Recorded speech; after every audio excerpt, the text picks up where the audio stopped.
Many times. And yet you always come to me fake crying about it, being like, oh, I face planted again. But still proud. It's not something to be proud of. My Anyway, reputation.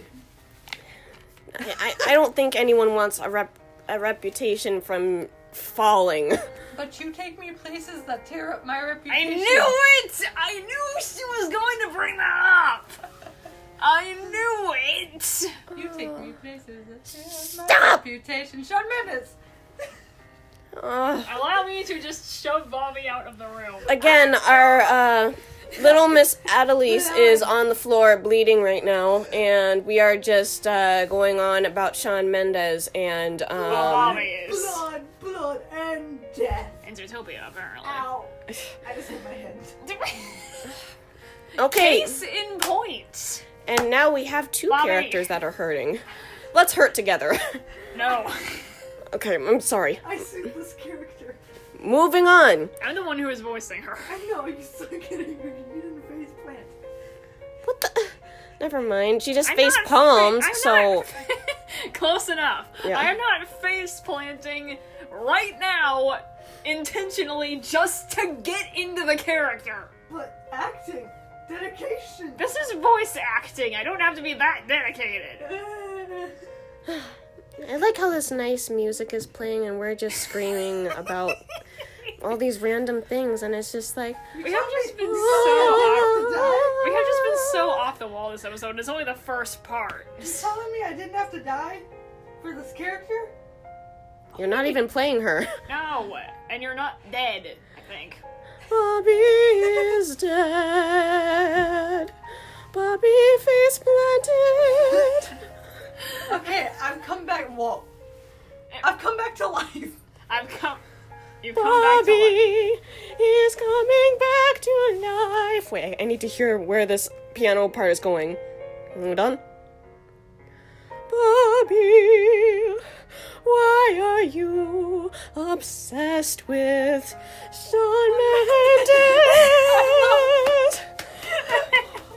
Why is it? Was it because she said Shawn Mendes? Encore. It's unhealthy. Shut up. You can stop anytime now. You just said encore. I Okay. like the first part, not the You second. only said you liked it because she said the word Shawn Mendes. Yes. Ugh, never mind. Let's just Okay, continue. but the poor contraption immediately falls apart under my weight, sending me plummeting to the ground with a heroic faceplant. A heroic face plant. Look at them eyes. Ooh. Ow. Ow. I don't know why, but whenever Tubby is with me, tinkering around with the fabric of this world becomes possible. I have never heard that the phrase face plant used as something supposed to be heroic. Like, what the heck? I'm pretty sure Finally, OKKO did that at once. I have a chance. At one point, I Good mean. at something. Face planting. Oh my gosh. What? Okay, we'll animate a superhero that his superpower is face planting onto his enemies. It's me. Fine. Ugh.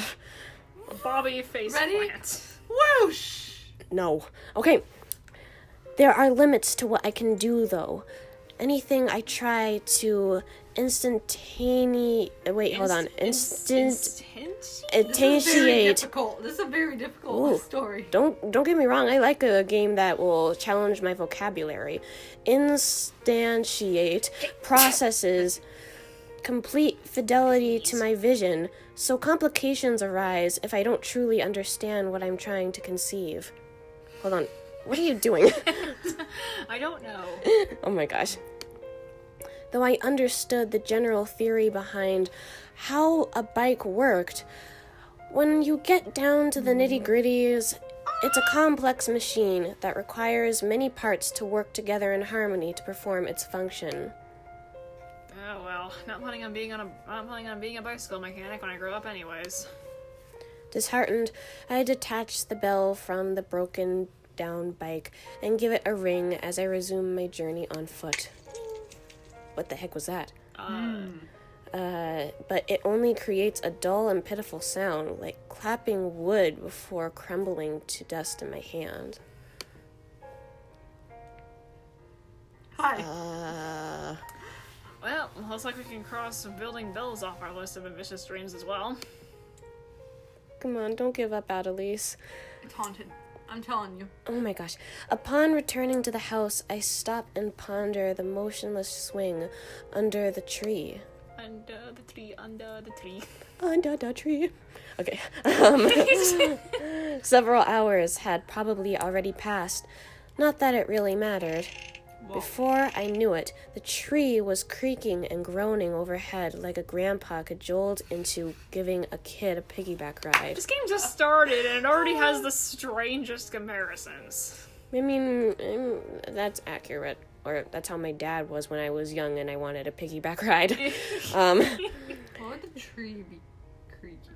That's kind of weird. Well, I mean, the bark kind of has to move around as the swing, yeah. No, the branch is just going to be stiff and we're not going to get anywhere. I've never heard a tree creak. Yeah, it's just weird. I guess someone didn't climb a tree when they were young. I tried to. It didn't work. No, when you try that as a kid, it either goes one of two ways. Either you make it all the way to the top, or you fall out by the first branch. Yeah. I had an oak tree, so... Oh, well, that's a bit different. Yeah, so I couldn't climb it.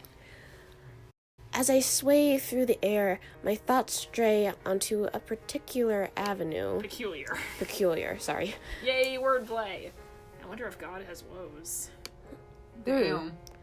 The nature and veracity of such an existence aside, it was the implication of being all-knowing that interested me. Omniscience. Sorry. In a way, it could be said I possessed a certain degree of it when it came to the Golden Dream. So is this character...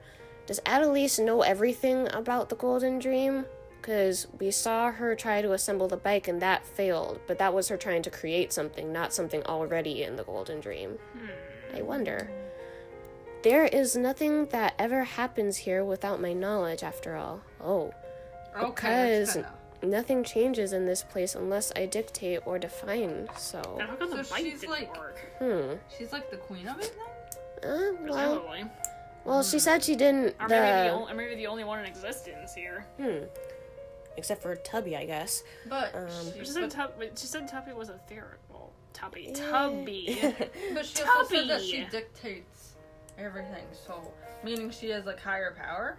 Maybe. I thought she's literally the only one here and can only do whatever she wants, I mean. Didn't do anything because she's the only one here.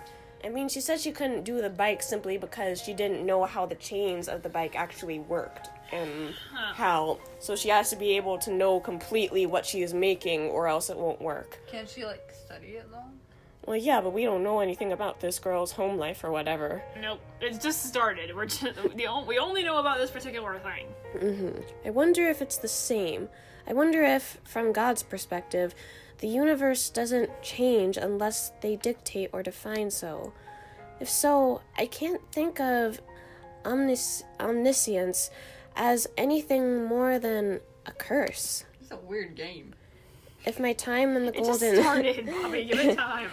I think this is barely the prologue. We probably haven't even gotten past the general introduction yet. It's so weird. If my time in the Golden Dream has taught me anything, it's that experiencing new events beyond your control is an irreplaceable treasure. There is beauty in having things happen even when you do not will them to. But looking forward to a hopeful tomorrow full of seemingly endless possibilities is a privilege of the transient and unknowing. I don't know if you heard me yawn in the background just then. For an omniscient, I'm gonna learn how to say that word.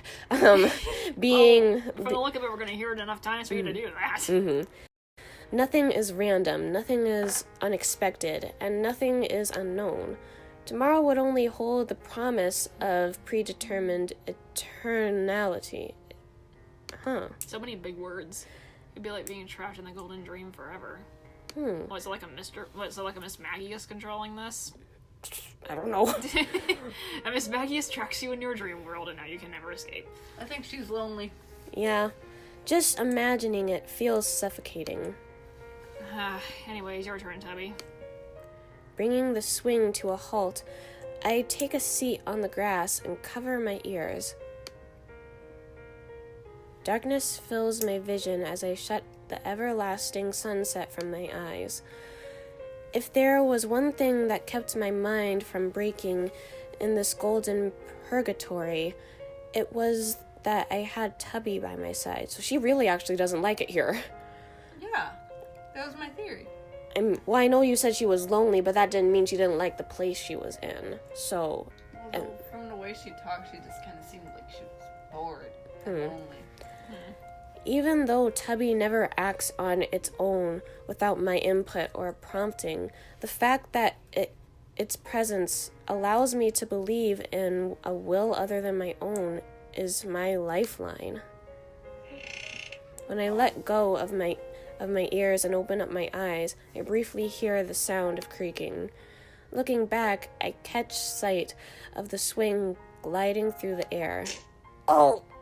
Tonk. Something fell Ow! on her? Did it hit her? Apparently. I flop gracefully onto my back as the swing crashes into my forehead. Ouch! Jeez. Oh. Swing accidents. The worst possible playground accidents. Okay, side note, when I was like 3, there was this kid that was, I think he was older than me. He dared me to run in front of the swings when this other kid was on. They were almost kings of the playground, so I mean, that's not completely inaccurate. He dared me to run across the swings, so to time it so that when it was back, of course, I would run through.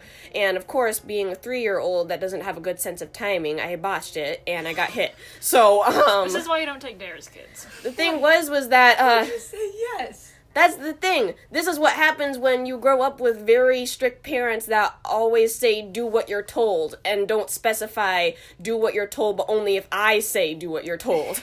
So I can relate to that on, like, a very high level. So, yeah, if parents are watching this by any chance, Guys. don't tell your kids to just do what everybody else says they're supposed to do. That doing could it end wrong. very badly. Ugh.